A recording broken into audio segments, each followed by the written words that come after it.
घने जंगल में एक बुद्धिमान गधा रहता था जिसका नाम होशियार चंद था। दूर दूर के जंगलों से जानवर अपनी दुख तकलीफें लेकर उस बुद्धिमान गधे के पास आते थे। अरे होशियार चंद जी, मैं पंजाब के जंगलों से चल कर आया हूँ। मेरा बेटा बहुत ज्यादा मोटा हो गया है। वो सारा दिन घर के अंदर ही खाता रहता है। आप कुछ मेरे बेटे के लिए दवाई बताओ जिससे वो एकदम स्लिम हो जाए। मैं बहुत दूर से चल कर आया हूँ। अरे आप पंजाब के जंगल से आए हो क्या? मुझे वैसे भी लग रहा था कि आप शायद पंजाब से हो। वो भाषा इतनी सौंडी है ना पंजाब की, वो दूर से पहचान में आ जाती है। अब मैं आपके बेटे के लिए एक देसी नुस्खा बता रहा हूँ, मेरी बात को ध्यान से सुनना। ठीक है जी, ठीक है।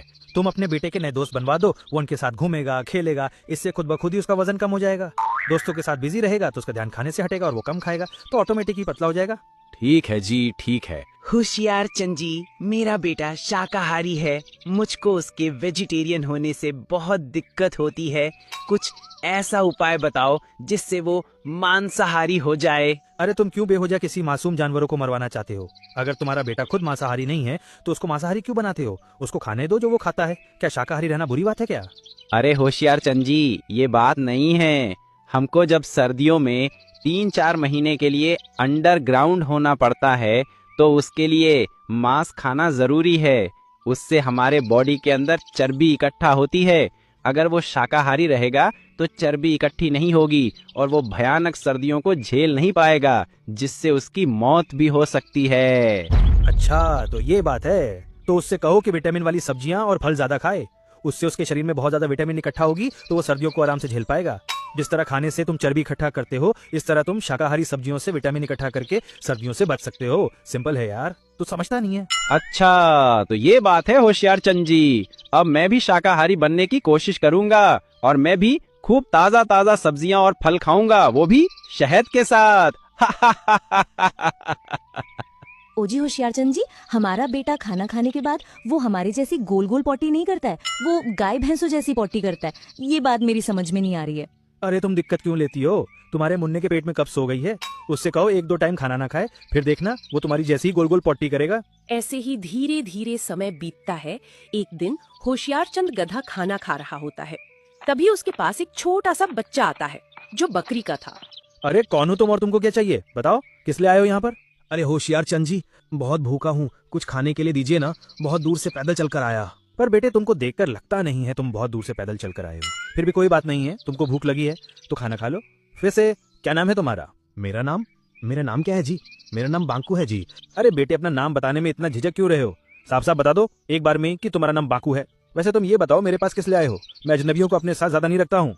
मैं अपने जंगल का रास्ता भटक गया। जब मैं इस जंगल में आया तो यहाँ के जानवरों ने बताया कि तुम होशियार चंद जी के पास चले जाओ। वो बहुत नेक दिल हैं जो सबकी मदद करते हैं। कोई बात नहीं है, जब तक मैं तुम्हारे जंगल का पता नहीं लगा लेता तो मेरे साथ रह सकते हो, और जब मुझको तुम्हारे जंगल का पता चल जाएगा तो मैं तुमको साथ लेकर तुम्हारे जंगल में छोड़ आऊंगा। सिंपल सी बात है, समझता नहीं है? और वो बच्चा होशियार चंद गधे के पास ही रहने लगता है। ऐसे ही कुछ समय बीत जाता है।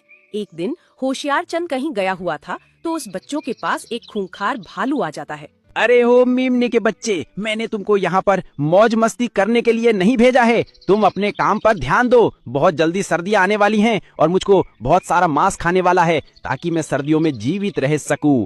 अब ये बता, हमारा प्लान कैसा चल रहा है?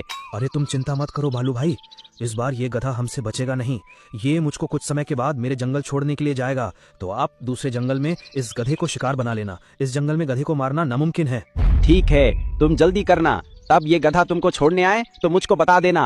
होशियार चंद ने उन दोनों की बातों को अपने कानों से सुन लिया। अरे तभी तो मैं कहता हूँ कि मैं अजनबियों पर भरोसा नहीं करता। शायद ये बच्चा मुझको बेवकूफ समझ रहा था। मैं तो इसको तभी समझ गया था जब ये अपना नाम बताने में हड़बड़ा रहा था। अब इस सपोले को ठिकाने लगाना होगा, नहीं तो ये मुझको ठिकाने लगवा देगा उस भालू के हाथों से। और गधा अपने पुराने मित्र शेर सिंह के पास जाता है। अरे मित्र होशियार चंद, बहुत दिनों के बाद तुमको अपने इस बदनसीब दोस्त की याद कैसे आ गई? अरे क्या बताऊं मित्र, तुमको तो पता है मैं काम में कितना बिजी रहता हूँ, इसलिए आज मैं तुम्हारी मदद मांगने के लिए आया हूँ। हाँ मित्र बताओ, तुम्हारे लिए तो मैं अपनी जान भी दे सकता हूँ।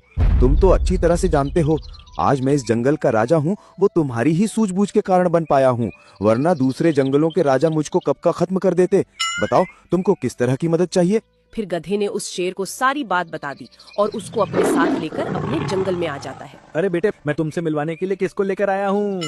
अरे होशियार चंद जी, आपको इस खूंखार शेर से डर नहीं लगता क्या? मेरे मुन्ने, जिस तरह तुझे उस खूंखार भालू से डर नहीं लगता, इस तरह मुझे इस खूंखार शेर से भी डर नहीं लगता। लेकिन आज तुझको इस खूंखार शेर से डर जरूर लगेगा। तुम किस